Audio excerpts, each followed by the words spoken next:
আজকে কী কী রান্না হয়েছে দেখাই। আজকে সব নিরামিষ রান্না হয়েছে। এ দেখো এখানে করেছি হচ্ছে এটা মুগ ডাল, পাতলা করেই করেছি। মুগ ডালটা যেহেতু বসে যায় ওই জন্য পাতলাই রেখেছি ডালটা।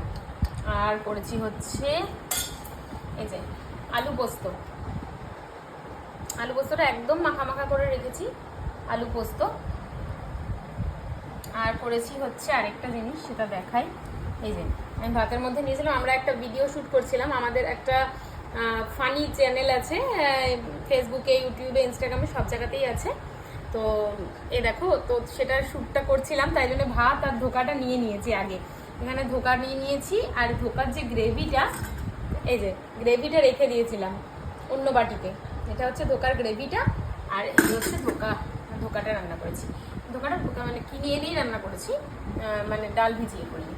তো আজকের মেনু এগুলোই, ডাল, ধোকা আর পোস্ত আর গরম ভাত। তো চলো টাটা, খাওয়া দাওয়া করে নিই।